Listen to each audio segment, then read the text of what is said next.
E aí, Jean, vale a pena continuar aportando em ações? Nossa, ô Lu, eu acho assim, né? É engraçado que a gente tem alguns momentos que a gente passou no ano passado e tal, que a gente fala sempre que são momentos que é como se fosse uma virada de chave, né? Então, para as pessoas que ou estão há pouco tempo no mercado e não pegaram situações de volatilidade, de grande estresse ou de incerteza, né, elas podem estranhar bastante esse momento.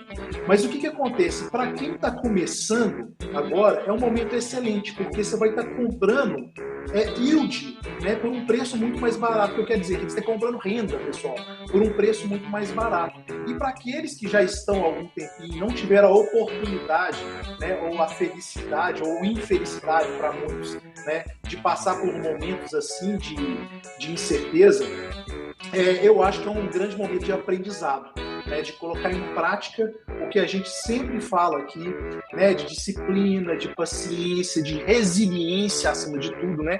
Porque esses momentos não são fáceis, né, Lu? A gente está vendo agora a quantidade de pessoas, né, preocupadas, estressadas, achando que o mundo vai acabar. E assim, tudo bem, as notícias não são boas, né? Convenhamos, né? A gente não tem uma notícia boa. Mas, no fundo, eu acho que todos nós aqui do AGF, a gente sempre acredita que o país como um todo, como instituição, é muito mais forte e tem condições de prosperar, né? Aos trancos e barrancos, porque isso que sempre foi desse jeito, né? Então você tem que aprender a conviver com essas situações, mas no longo prazo, né, não vai ser o que a gente fala aquela linha reta, né? Vai ser, né, aquele negócio para cima e para baixo, que é o que você vai ter que aprender no longo prazo, e aproveite essa oportunidade para aprender, para curtir, comprar mais renda a preço barato e atingir mais rápido as suas metas também, não é isso? A verdade é que a renda variável apareceu na vida de muita gente por obrigação. Tá?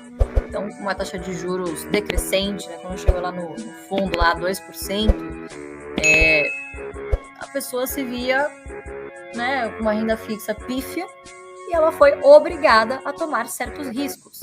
Quando você é obrigado a tomar certos riscos, quer dizer, você acaba sendo um pouquinho mais flexível nos seus parâmetros, né? E isso é um perigo, né? Primeiro porque você tende a comprar ações de qualidade duvidosa, você tende a comprar até boas ações, mas a preços não tão descontados, né? Enfim, a preços muito mais elevados.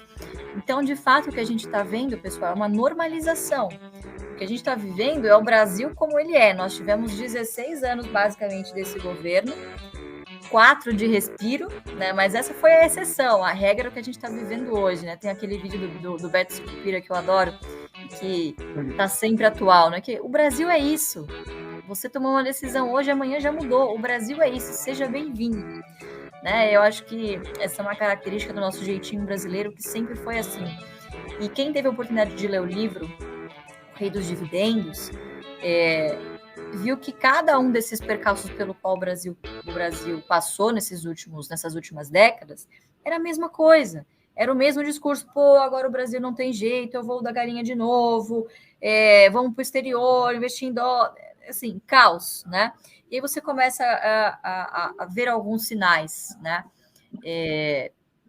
Gestores renomados falando, realmente, de fato, não dá para investir no Brasil, um pessimismo generalizado, né? Você vê também os cotistas debandando dos multimercados, dos fundos, né? Indo para renda fixa. Então, pessoal, isso são sinais.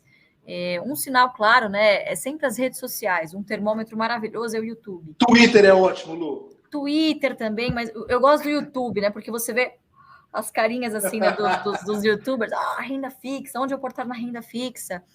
Então, a verdade é que quanto maior o pessimismo, né, é muito fácil a gente ficar repetindo frase do Warren Buffett bonitinha no Instagram, no Twitter, mas na hora do vamos ver, na hora que o pau tá quebrando, na hora em que realmente as oportunidades aparecem, a verdade é que poucas pessoas estão preparadas para comprar as ações nos melhores momentos de preço. E os melhores momentos de preço raramente vão coincidir com os melhores momentos macroeconômicos, com os momentos em que as pessoas estão otimistas. Geralmente também ocasiona com momentos pré-recessão. Então é muito complicado, pessoal, mas a verdade é que os sinais estão aí para quem quer enxergar. E outra verdade também é que está barato, mas a gente não sabe até quando pode ficar mais barato, né?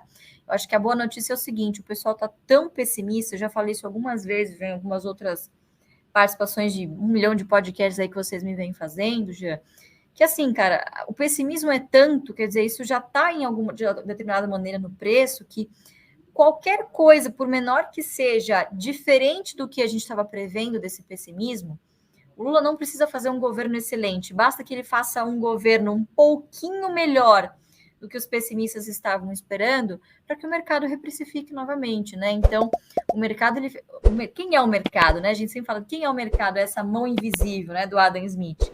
É eu, é o Jean, são vocês que estão assistindo, é o comportamento de cada um de nós, o comportamento sistematizado de cada um de nós. Não necessariamente o mercado vai refletir a qualidade das empresas, né? Então, essas assimetrias a gente encontra geralmente em momentos quando macroeconomicamente nada parece estar favorável, né? Agora, o problema é o seguinte, né? Quando cai tudo de uma vez e depois sobe, beleza, o pessoal aguenta. Agora, se a gente estiver diante, por exemplo, de uma situação do tipo Dilma 2, né? Dilma 1, perdão, final do governo ali, 2012 a 2016, era um parto você falar para as pessoas sobre renda fixa, porque tinha uma taxa de juros que está subindo, estabilizou por um determinado momento, né? E ninguém queria saber de ações. A verdade é que ninguém queria saber de ações, e foram 3, 4 anos de grandes promoções. Vocês estão preparados para a possibilidade de termos 3, 4 anos de oportunidades? Porque, assim, tem que saber apanhar também, e tem que ter... A sua fé vai ser testada a todo momento. Tá? Então, de fato, pessoal, a gente nunca disse que a jornada seria fácil. Ela é simples, né? Mas existem vários outros componentes e a maioria deles está aqui, ó. Né? São psicológicos e comportamentais, mas, obviamente, sabendo ler os sinais, tudo fica um pouquinho mais claro, né, Gê? Você que passou por essa época, foi duro demais, né? É complicado. E o que acontece, né? A gente está falando do Twitter. Eu vou pegar o Twitter aqui de exemplo. Então, eu gosto muito de... Eu não posto em Twitter, não faço nada disso, mas eu gosto de passar no Twitter para ver o termômetro. Então, quanto mais pessimista o pessoal tiver lá, né, eu vou medir no nível de pessimismo. Talvez, provavelmente mais interessante o mercado está para quem procura uma estratégia igual a nossa.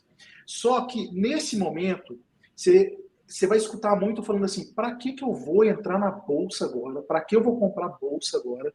Se eu tenho o CDI, se eu tenho a Selic nesses níveis de hoje, né? Então, isso é uma coisa que eu acredito que você está escutando a mesma coisa, assim, toda hora alguém batendo nessa tecla, alguém falando e tal. Só, pessoal, que é o seguinte, você tem que entender que a Bolsa de Valores, ela está muito ligada com a taxa de juros. Quando a taxa de juros está muito alta, a Bolsa de Valores ela cai. E quer dizer o quê? Que é um bom momento para você comprar, né, a um preço barato. Quando essa relação ela inverte, né, e a Bolsa sobe, provavelmente a taxa de juros caiu, né, que é o que a gente viu com taxa de 2%, 3%. E aí é um péssimo momento para o cara entrar, ele vai pagar mais caro. Então, esse movimento que a Lu falou, que foi o maior volume de saque de fundos no ano passado, da história, são pessoas que estão correndo para a renda fixa, mas elas estão saindo no momento que deveria entrar. Está sempre na contramão. Né? E o interessante, Lu, olha para você ver, eu peguei aqui, fiz um estudo muito rapidinho, que de 2 empresas, né, de Taesa e de Banco do Brasil. Eu peguei a taxa média de crescimento de dividendos de Taesa nos últimos 10 anos. Você tem noção quanto que... Chuta aí, Lu, quanto que você acha que foi a taxa média de crescimento dos dividendos de Taesa nos últimos 10 anos? Crescimento dos dividendos nos últimos 10 anos? 10 anos, Não sei, 15%? Nossa, mas você tá boa de chute, viu? 15,54, tá? Então, olha para você ver. Eu não vi o estudo, hein? Foi? Não, isso eu tô falando aqui agora de surpresa para ela, pessoal. Então, olha para você ver, 15,54. Então, a gente tem uma taxa somente de crescimento de dividendos de Taesa, né? Proporcionalmente ao que a gente tem da Selic agora. Agora, Banco do Brasil, Lu, quanto que você acha que cresceu nos últimos 10 anos a média de dividendos do Banco do Brasil? Que é uma estatal, que todo mundo fica preocupado, né? Uns 10%. 18,43%. Mais do que Taesa. Tá? Então, o que a gente vê com isso? Que se você quiser trabalhar com uma estratégia de longo prazo, que é a nossa proposta aqui, você vai ser vencedor e você vai conseguir ter um retorno, um resultado muito melhor do que a Selic, que a gente está falando só de dividendo, fora rentabilidade, né? Que isso é uma consequência natural da sua jornada como investidor. Agora, se você quiser olhar na esquina aqui, né? Você vai, o curto prazo, provavelmente nesse momento a Selic realmente ela vai ser mais interessante do que a Bolsa de Valores. Mas quando a gente coloca um binóculo para enxergar no longo prazo, e aí a gente está falando aqui de 10 anos, aí a coisa muda completamente de figura. E é isso que a gente procura aqui. A gente procura formar e ajudar pessoas que querem uma estratégia, igual o Barsi faz, né, Lu? Atemporal, e está aí fazendo a mesma coisa há 50 anos. 50 anos fazendo isso, a mesma coisa.